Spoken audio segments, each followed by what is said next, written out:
Throughout history, wealth has been seen as the ultimate shield against suffering, the golden armor that protects its bearers from the struggles that break ordinary lives.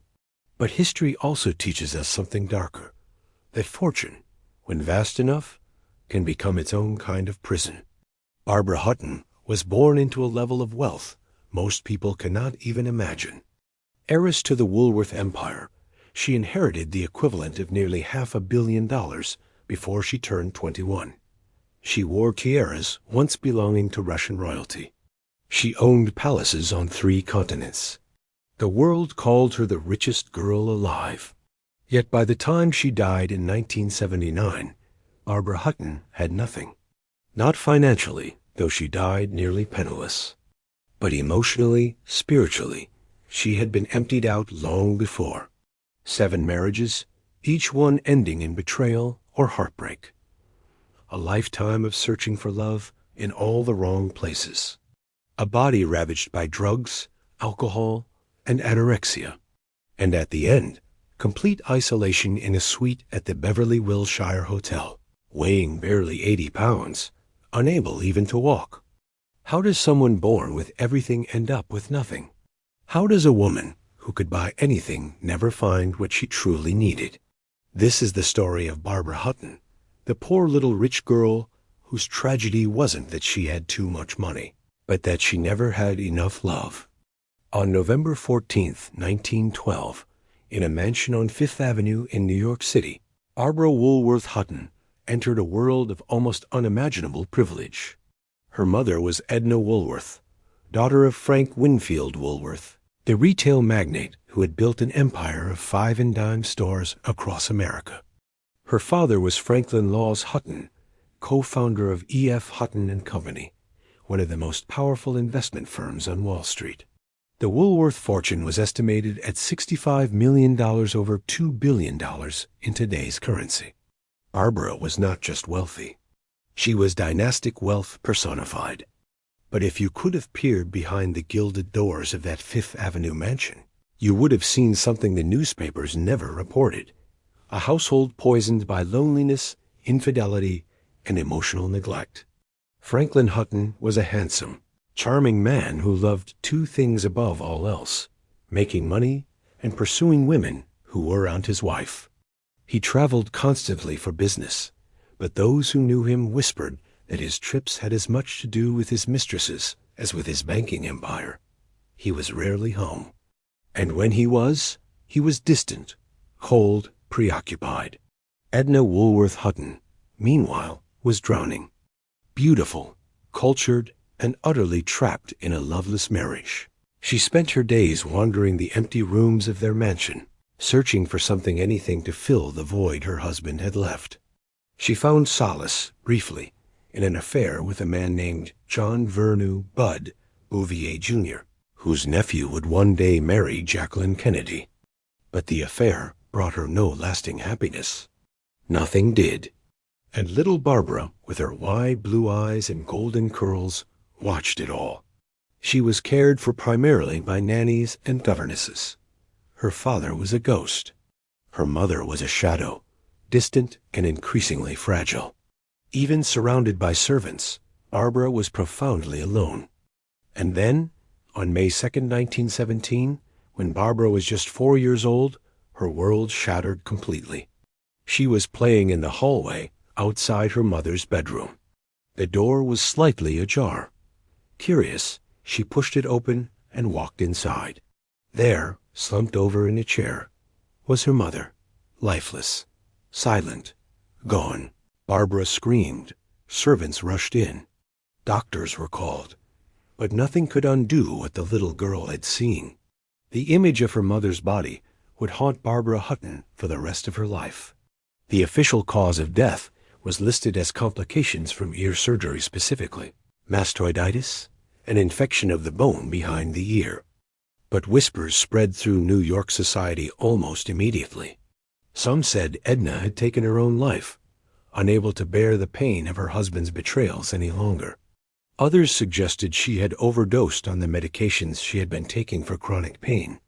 The Woolworth and Hutton families, eager to avoid scandal, may have used their considerable influence to ensure the official story remained unchallenged. Whatever the truth, one thing was certain. Barbara had lost her mother in the most traumatic way imaginable, and her father, already emotionally absent, seemed utterly incapable of helping his daughter process her grief. Within months of Edna's death, Franklin began seeing other women openly. Less than 2 years later, in 1920, he remarried, this time to a woman named Irene Curley Bodd, a divorcee with 2 children of her own. Barbara despised her, and the feeling, by all accounts, was mutual. Irene had no interest in playing stepmother to a traumatized, grieving child. She was more interested in Franklin's money and social position. Barbara, in Irene's eyes, was an inconvenience, a reminder of her husband's first wife, a needy little girl who demanded attention Irene wasn't willing to give. So Barbara was sent away, again and again and again. She spent weeks, then months, at her maternal grandparents' estate in Glen Cove, Long Island, the sprawling 60-room mansion called Winfield Hall. It should have been a palace. Instead, it felt like a mausoleum. Her grandfather, Frank Woolworth, had once adored Barbara, calling her his little princess. But by the time she came to live with him, he was frail, aged, his mind slipping. He died in 1919, when Barbara was just 6 years old. Her grandmother, Jenny Creighton Woolworth, was in even worse condition. She suffered from severe dementia and spent most of her days locked in her rooms, raving about imaginary threats, screaming at servants who weren't there. Barbara could hear her grandmother's cries echoing through the hallways at night. There was no warmth in that house. No love. Just marble floors, empty rooms, and the suffocating weight of money that couldn't buy what Barbara needed most. When she wasn't at Winfield Hall, she was shuttled to the homes of various aunts and uncles' relatives who took her in out of obligation, not affection. She learned early that she was a burden, a problem to be managed. As she grew older, Barbara became quiet, withdrawn, lost in elaborate fantasies. She would spend hours alone, imagining herself as a princess in a fairy tale, loved and protected by a handsome prince who would never leave her. She wrote poetry filled with longing and sadness. She clung desperately to her cousin, Jimmy Donahue, who was one of the few people in her life who seemed to understand what it felt like to be rich and utterly, crushingly lonely. Her education was impeccable, of course.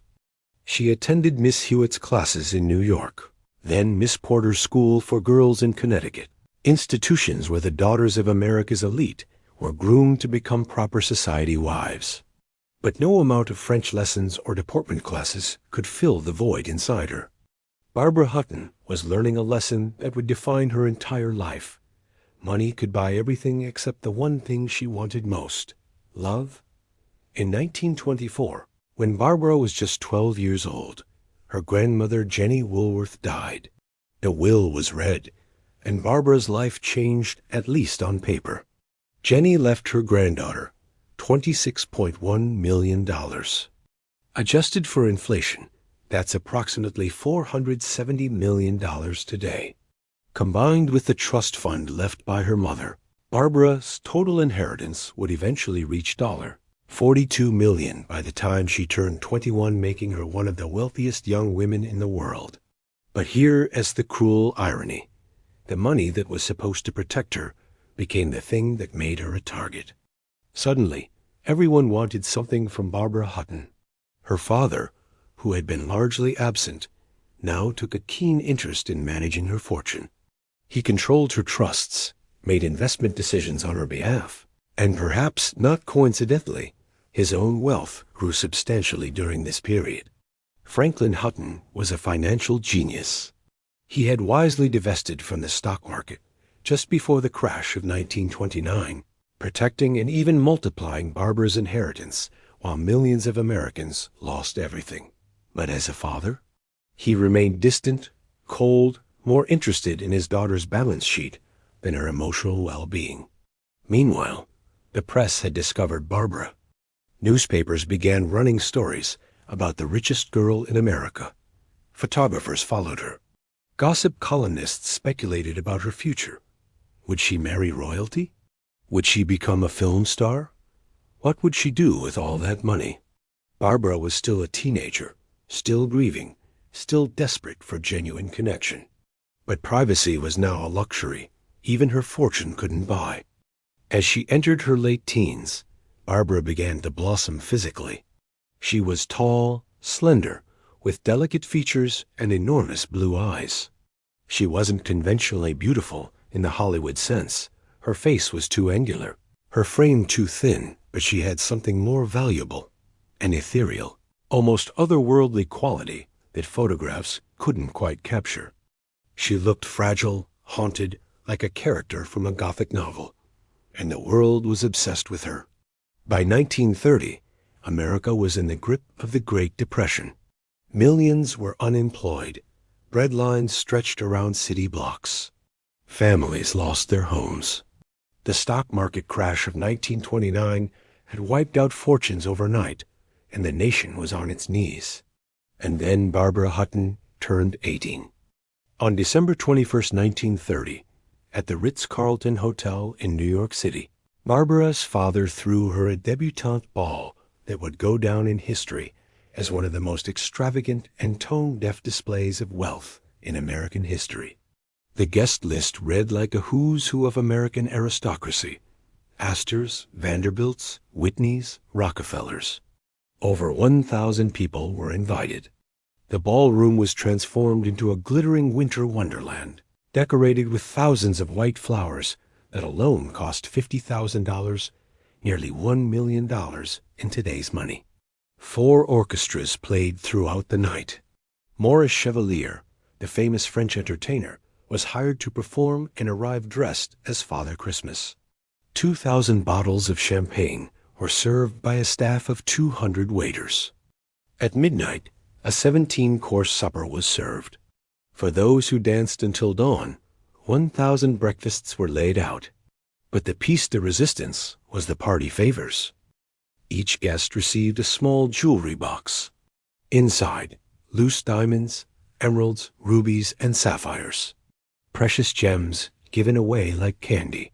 The total cost of the party? Estimates ranged from $60,000 to over $100,000, as much as $2 million in today's currency. And Barbara, dressed in a stunning white debutante gown, stood at the center of it all, smiling for the cameras, playing the role she'd been born to play. But if you looked closely at the photographs from that night, you could see something in her eyes, a sadness, a distance, as if she were watching her own life from somewhere far away. The party made headlines across the country. But the reaction wasn't what Franklin Hutton had hoped for. While the wealthy elite toasted Barbara with champagne, ordinary Americans read about the party with disgust and outrage. Here was a teenage girl spending more on one night of partying than most families would earn in a lifetime, while millions went hungry. The press gave Barbara a nickname that would stick for the rest of her life: the poor little rich girl. It was meant sarcastically at first, a barb aimed at her privilege. But over the decades, as Barbara's life unfolded in a series of increasingly tragic episodes, the nickname would take on a darker, more literal meaning. Because despite all her wealth, despite the palaces and jewels and servants, Barbara Hutton would spend her entire life searching for something money couldn't buy. And every time she thought she'd found it, it slipped through her fingers. In the spring of 1933, when Barbara was 20 years old, she met a man who seemed like the answer to all her childhood fairy tales. His name was Prince Alexis Mivani, and he was everything Barbara had ever dreamed of. Handsome, charming, titled nobility from the country of Georgia. He spoke multiple languages, moved with aristocratic grace, and paid Barbara the kind of focused, romantic attention she had craved her entire life. She fell for him instantly. But there were things about Alexis that Barbara either didn't know or didn't want to see. The Mivani family, Alexis and his siblings, were not quite what they appeared to be. Yes, they were technically nobility, but their title came from Georgia, a country that had been absorbed into the Soviet Union after World War I. Their royal status meant nothing outside of social circles desperate to be impressed by European titles. More importantly, the Mvivanis were social climbers of the most calculated kind. They had made a family business out of marrying wealthy American heiresses. Alexis's sister, Rusa Dananon, as Rouse had married the Spanish tenor José María Sert. His brother David had married actress Mae Murray, quickly spending her fortune. Another brother, Serge, would later marry actress Pola Negri, and then, even more lucratively, heiress Woolworth Donahue Barbara's own cousin. The pattern was clear. Find rich women, marry them, spend their money, move on. Barbara's father saw through Alexis immediately. He despised the man, correctly identifying him as a fortune hunter. He begged Barbara not to marry him. Her lawyers warned her. Her few genuine friends expressed concern. But Barbara was desperate to be loved. And Alexis, whatever his motives, was very good at pretending. On May 14, 1933, Barbara married Prince Alexis Mivani in a civil ceremony in Paris. She was 20 years old. As a wedding gift, she gave him a string of polo ponies, a Rolls-Royce, and substantial cash gifts.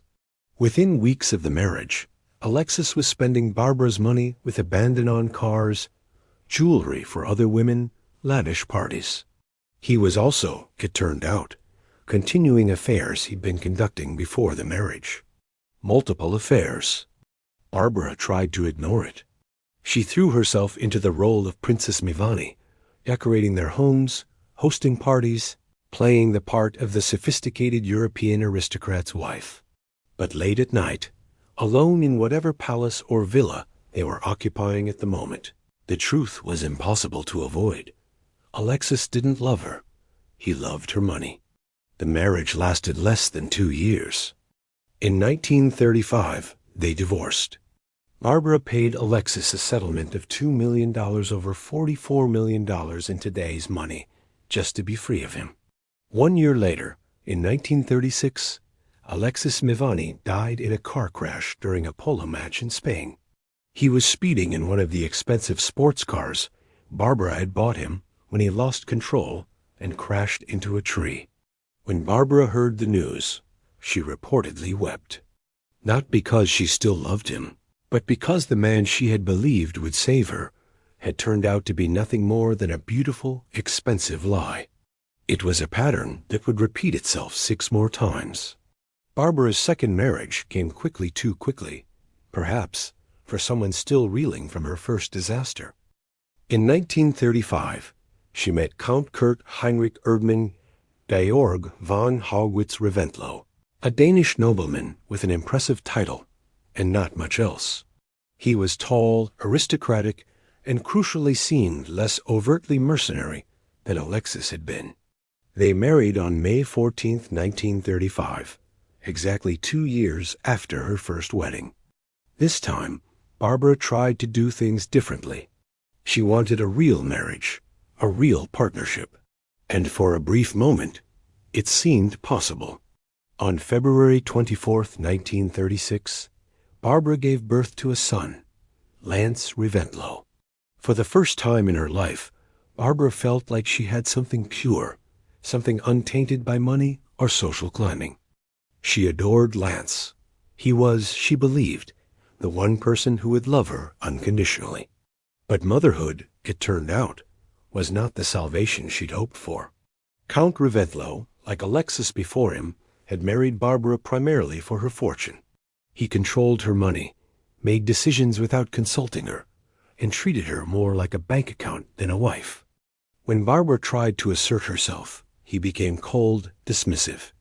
The marriage deteriorated rapidly. They fought constantly. Reventlow began openly criticizing Barbara in public, calling her frivolous and stupid.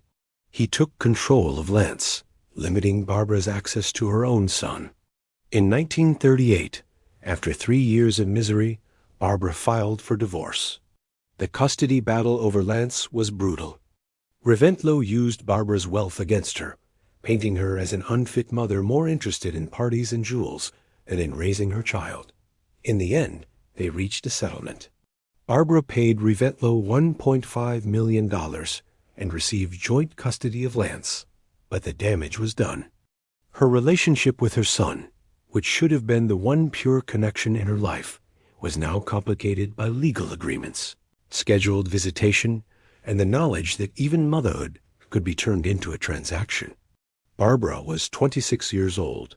She had been married twice. Both husbands had used her. She had given away millions of dollars. And she was more alone than ever. But she wasn't done searching for love. Not even close. In 1942, Barbara met a man who was different from all the others. His name was Cary Grant. He was already one of the biggest movie stars in Hollywood. Handsome, charming, sophisticated, with a self-deprecating wit that made him seem almost accessible despite his fame. Unlike Barbara's previous husbands, Cary Grant had his own money, his own career, his own identity separate from hers. For once, Barbara thought, she had found someone who wanted her for herself. They married on July 8, 1942, in Lake Arrowhead, California. It was Barbara's third marriage. It was Cary's second. At first, they seemed happy. They traveled together, attended parties together, posed for photographs that appeared in magazines around the world. Barbara styled herself as a Hollywood wife, decorating their home, hosting dinner parties for Cary's friends from the film industry. But beneath the surface, cracks were forming. Cary Grant, for all his charm, was a deeply complicated man. He was controlling, jealous, obsessed with maintaining his public image. He monitored what Barbara ate, criticized her weight, discouraged her from spending time with friends. He wanted her to be the perfect wife, beautiful, supportive, uncomplaining. But he didn't really see her. He saw a role he wanted her to play. Barbara, meanwhile, was struggling with her own demons. She had started drinking heavily. She was taking pills to sleep, pills to wake up, pills to manage her anxiety. Her weight dropped to dangerously low levels. She was developing the eating disorder that would plague her for the rest of her life. The marriage lasted less than 3 years. In 1945, they divorced. Unlike her previous husbands, Cary Grant didn't ask for any money. He left the marriage the same way he'd entered it, on his own terms. Years later, Cary would say that Barbara was one of the great loves of his life, but that he simply couldn't handle the level of neediness and pain she carried with her everywhere. Barbara, for her part, would always consider Cary Grant the one who got away, the one man who might have actually loved her if only she had been healthier, stronger, less damaged. But by 1945, at 33 years old, Barbara Hutton was already broken in ways that no amount of wealth could fix. And she had 4 more marriages ahead of her. Barbara's 4th husband was Prince Igor Trubetskoy, a Russian aristocrat turned bicycle racer who had fled the Russian Revolution as a child. They married in 1947. It lasted less than 2 years. Igor was, by most accounts, a genuinely kind man, but also weak, directionless, and more than happy to live off Barbara's fortune while he pursued his hobbies. When the marriage ended in 1951, Barbara paid him a settlement and moved on. By this point, a pattern had become impossible to ignore. Barbara Hutton was addicted to marriage. She craved the idea of partnership, of being chosen, of being loved, but she was also terrible at actually being married. She picked the wrong men, fortune hunters, narcissists, emotionally unavailable movie stars, and then poured all her desperate need for love into relationships that were doomed from the start. Her 5th marriage to Dominican diplomat and international playboy Porfirio Rubirosa in 1953 was perhaps her most embarrassing. Ruby, as he was known, was famous for 3 things: his diplomatic career, his enormous appetites, and his ability to seduce and marry extraordinarily wealthy women. Before Barbara, he had been married to Doris Duke, another American heiress. Barbara knew Ruby's reputation. Everyone did. But she married him anyway on December 30th, 1953. The marriage lasted 53 days. Even by Barbara's standards, it was a disaster. Ruby spent her money with stunning speed-on cars, jewelry, parties, gifts for other women. He barely bothered to hide his affairs. He treated the marriage like an extended vacation at Barbara's expense. When they divorced in early 1954, Barbara gave him a reported $2.5 million in cash and gifts, including several sports cars and a coffee plantation in the Dominican Republic. She was 41 years old. She had been married 5 times, and she was running out of money. Barbara's 6th marriage, to German tennis player Baron Gottfried von Kram in 1955, seemed like an attempt to recapture something from her earlier life: nobility, European sophistication, the fairy tale she'd always wanted. But Gottfried was gay. It was a barely kept secret in European society. The marriage was, from the beginning, more of a companionship arrangement than a romantic partnership. It lasted 4 years. When they divorced in 1959, there was no drama, no scandal, just a quiet acknowledgement that they had both been pretending. Her 7th and final marriage to Vietnamese-born French artist and designer Don Vin Dien, nicknamed Prince Raymond, came in 1964. This one was different, not because it was healthier, but because by this point, Barbara had almost nothing left. Her fortune, once so vast it seemed inexhaustible, had been decimated by decades of extravagant spending, terrible investments, and divorce settlements. Raymond, whatever his flaws, stayed with her longer than most 7 years. But the marriage was marked by Barbara's declining health, her increasing isolation, and her growing paranoia. They divorced in 1966, though they remained loosely connected until Raymond's death in 1976. By the end of her 7th marriage, Barbara Hutton was in her mid-50s, physically frail, emotionally exhausted, and nearly bankrupt. She had spent her entire adult life searching for love through marriage. She had given away tens of millions of dollars. She had been betrayed again and again, and she was utterly, completely alone. By the 1970s, Barbara Hutton had become a ghost. Her fortune, which at its peak had been valued at over $50 million, nearly $1 billion today, was gone. Decades of extravagant spending, palaces in Morocco and Mexico, jewelry collections worth millions, 7 expensive divorces, and a lifestyle that included maintaining staff of dozens and multiple properties, had drained even the Woolworth inheritance dry. But it wasn't just the money that was gone. It was Barbara herself. She had been abusing pills and alcohol for decades. Prescription painkillers, sleeping pills, amphetamines to control her weight. She took them all in quantities that would have killed most people. Her weight had dropped to barely 80 pounds. She suffered from malnutrition, anemia, and a host of other health problems caused by years of self-neglect. She rarely left her suite at the Beverly Wilshire Hotel in Los Angeles, where she lived in near total seclusion. The rooms were kept dark, the curtains drawn. She spent her days in bed, surrounded by bottles of pills, occasionally receiving visits from a small circle of paid companions and medical staff. Lance, her only child, tried to help, but their relationship had been damaged beyond repair by years of custody battles, geographic separation, and Barbara's own emotional unavailability. Lance had grown into a successful businessman and race car driver, but he kept his distance from his mother. He had his own life, his own demons to fight. On May 24, 1972, Lance Revetlo died in a plane crash at the age of 36. When Barbara received the news, she reportedly screamed so loudly that hotel staff came running. For days afterward, she was inconsolable, alternating between hysterical sobbing and catatonic silence. She had lost the one person who had ever been truly hers.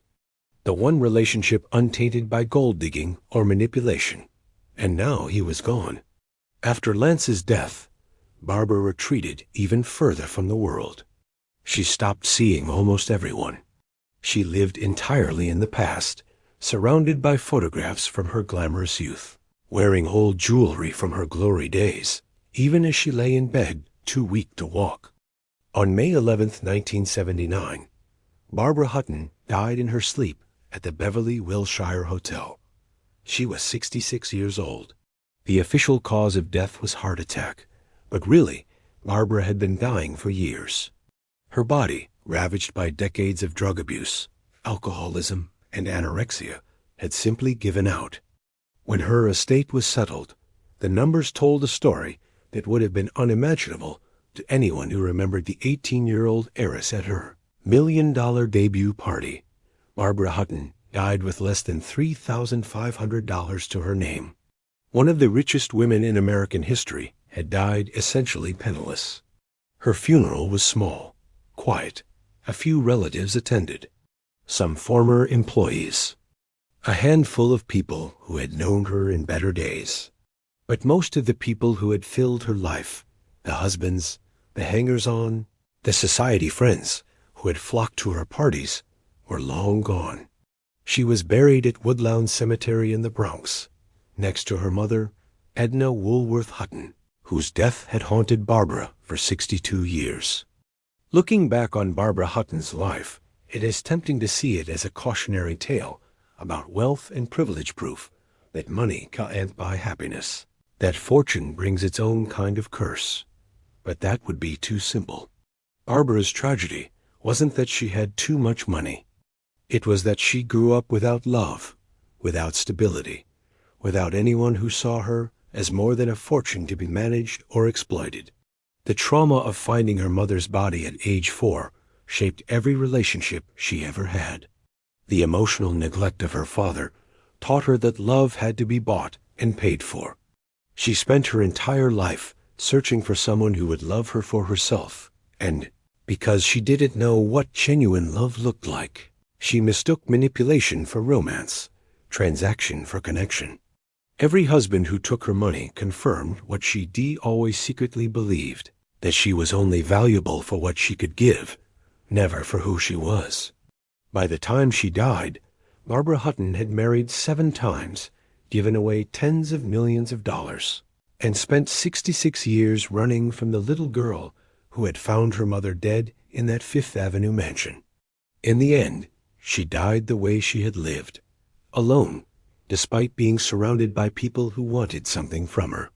The newspapers that once breathlessly covered her debut party wrote her obituary with a mixture of pity and schadenfreude.